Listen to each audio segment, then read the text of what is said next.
जय एवरीवन, स्वागत है आपका वी नेशन ट्रिपल वन के एक नए एपिसोड में, जहां आपके लिए लेकर आते हैं इंडियन डिफेंस के प्रमुख अपडेट्स को सबसे पहले। दोस्तों, इस समय रशियन मीडिया SU-57 डील को लेकर काफी प्रोएक्टिव नजर आ रही है। एक के बाद एक जो ऐसी रिपोर्ट है वो सामने आ रही है जो अभी तक पब्लिक के सामने नहीं थी।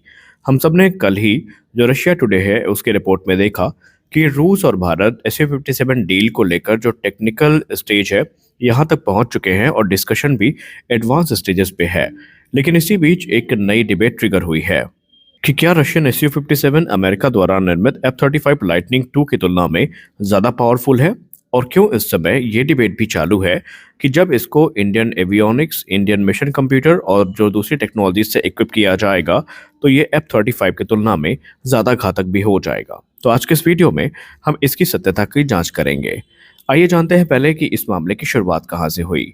हाल ही में एक इंटरव्यू सामने आया रशिया टुडे का, जहां पर भारतीय वायुसेना के पूर्व group captain doctor MJ Augustine बेनोस सर ने इस पर एक महत्वपूर्ण टिप्पणी करी, जो कि फॉर्मल इंडियन एयरफोर्स पायलट भी हैं और एक सीनियर मिलिट्री एनालिस्ट भी हैं। उन्होंने रशिया टुडे से बात करते हुए ये कहा कि अगर हम SU-57 की एरोडायनेमिक डिज़ाइन को भारत के प्रूवन स्ट्रेंथ जैसे कि एवियोनिक्स हो गया, सेंसर हो गए और सॉफ्टवेयर ड्रिवन जो कॉम्बैट सिस्टम हो गए, इससे पेयर करते हैं तो ये एक बहुत ही पोटेंट कॉम्बिनेशन बन के सामने आएगा और SU-57 की पूरी कैरेक्टरिस्टिक बदल जाएगी। और आप इसको वेस्टर्न ऑप्शन से जब कंपेयर करेंगे तो कहीं ना कहीं ये काफ़ी ज़्यादा उनसे आगे आपको निकलता नजर आएगा। यानी कि उन्होंने एक तरीके से कहा कि जब रशियन और इंडियन टेक्नोलॉजीज का पेयर होगा तो निस्संदेह ये प्लेटफॉर्म काफ़ी ज़्यादा लीथल बन जाएगा, और जब तक भारत के पास एडवांस मीडियम कॉम्बैट एयरक्राफ्ट नहीं आ जाते तब तक उनके गैप को फिल करने के लिए ये एक सबसे आदर्श प्लेटफॉर्म के तौर पर देखे जा सकते हैं। विनोद सर ने यह भी हाईलाइट किया कि जो SU-57 है उन्हें बेसिकली जो स्ट्रॉन्ग काइनेटिक परफॉर्मेंस है उनके हिसाब से डिज़ाइन किया गया था, जहां पर एजिलिटी, सुपर क्रूज पोटेंशियल और जो एडवांस थ्रस्ट वेक्टरिंग है उसको हमेशा प्राथमिकता दी गई। लेकिन एक तरफ अगर आप F-35 लाइटनिंग 2 को देखें तो वो काफ़ी हद तक अपनी जो स्टेल्थ टेक्नोलॉजी है, एडवांस सेंसर फ्यूजन है, उसको ध्यान में रखकर विकसित किया गया था। अब अगर हम रशियन फाइटर जेट की बात करें तो वो एक ट्रेडिशनल एरोडायनामिक एडवांटेज को अपने साथ लेकर आते हैं, जो कि उन्हें एग्रेसिव मनूवर में काफ़ी मदद करता है, फिर चाहे वो with in visual range combat के दौरान हो या फिर बियॉन्ड विजुअल रेंज कॉम्बैट के दौरान हो। अगर हम उनकी बात माने तो यही चीज़ SU-57 फैलन को एयर कॉम्बैट डायनेमिक्स में एक नेचुरल एज प्रदान करती है, और खासकर जब आप इसे एडवांस और मॉडर्न सेंसर और डेटा फ्यूजन के साथ कंबाइन करते हैं तो ये प्लेटफॉर्म और भी ज़्यादा घातक बन जाता है।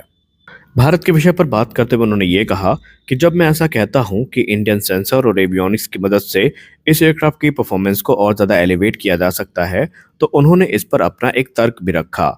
उन्होंने कहा भारत ने अगर आप गौर से देखें तो पिछले तकरीबन 2 से 3 दशकों में जो सोफिस्टिकेटेड मिशन कंप्यूटर हैं ये विकसित कर लिए हैं, इलेक्ट्रॉनिक वॉरफेयर स्वीट्स को विकसित कर लिया है, सेंसर सेंसर फ्यूजन जो टेक्नोलॉजीज है उस पर भी महारत हासिल कर ली है, और इन सब का प्रत्यक्ष प्रमाण आपको सुखोई 30 MKI, तेजस और राफेल जैसे प्लेटफॉर्म में देखने को मिल जाता है।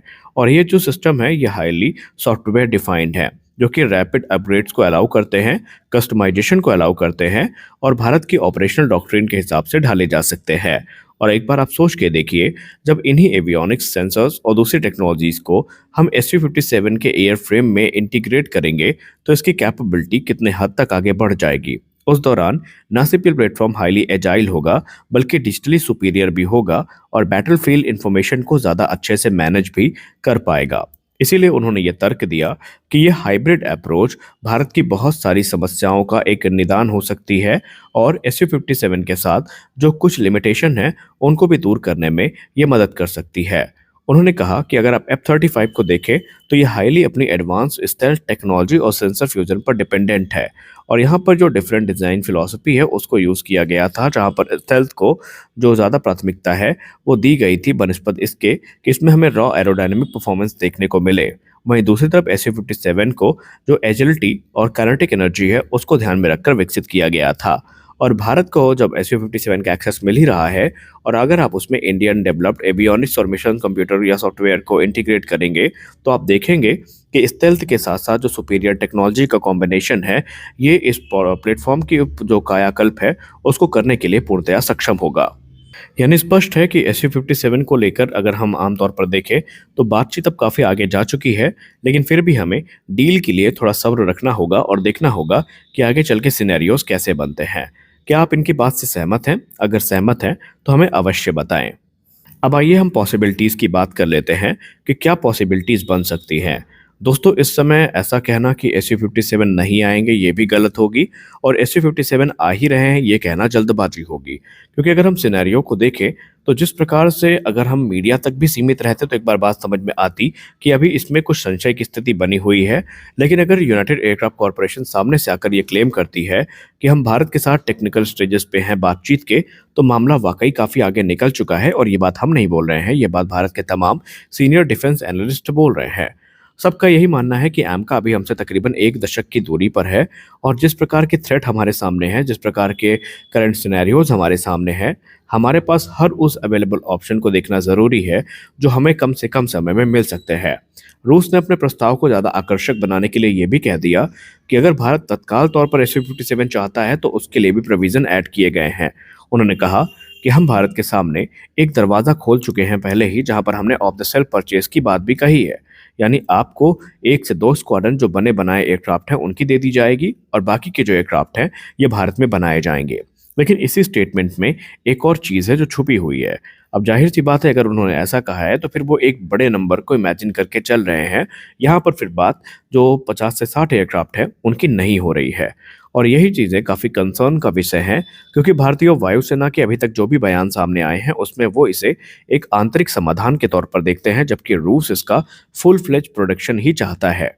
रूस ने जो भी टेक्निकल असेसमेंट किया, जो रिपोर्ट तैयार करी, उसमें यही पाया कि सुखोई 30 MKI के निर्माण के लिए जो कस्टमाइजेशन और मॉडर्नाइजेशन भारत में किए गए थे वो इसके लिए सूटेबल हैं, और हम कार्य शुरू करने के लिए तैयार हैं अगर भारत इस पर सहमत होता है। हालांकि हिंदुस्तान एरोनॉटिक्स लिमिटेड को अभी भी जो डिटेल्ड कॉस्ट है और दूसरी चीज़ों की रिपोर्ट है उसका इंतजार है, जहां पर वो उसको इवैल्यूएट करने के बाद अपना निर्णय ले पाए। लेकिन स्पष्ट है कि अब ये क्लियर हो चुका है कि राफेल और SU-57 की डील एक ही नहीं है, ये अलग अलग डील हैं, और दोनों पर भारतीय वायुसेना की इक्वल जो नज़र है ये बनी हुई है। अब F-35 क्योंकि कंपटीशन में है नहीं, इसलिए हम किसी दूसरे स्टेल्थ फाइटर से इसको कंपेयर कर नहीं सकते, और अगर आप इसको राफेल से कंपेयर करते हैं तो फिर आपको ये मानना होगा कि ये निस्संदेह एक जनरेशन ऊपर का एयरक्राफ्ट है। ये कितना भी कैपेबिलिटी में F-35 से कमतर हो, लेकिन आज के किसी भी मॉडर्न 4.5 जनरेशन की तुलना में ये हमेशा भारत को ज़्यादा वैल्यू ऑफर करेगा। आप इस डील को लेकर क्या सोचते हैं? क्या आपको लगता है कि वाकई इस डील में काफ़ी कुछ हो चुका है और हमें अभी तक इससे अवगत नहीं करवाया गया है? क्या आप भी मानते हैं कि इंटरनली कुछ बड़े डिसीजन हैं जो लिए जा चुके हैं, बस उसके बारे में पता चलना बाकी है? आप इसको लेकर क्या सोचते हैं? हमें अवश्य बताएं। आज के इस वीडियो में बस इतना ही। मिलते हैं अगले वीडियो में कुछ और अपडेट्स के साथ। तब तक के लिए जय हिंद।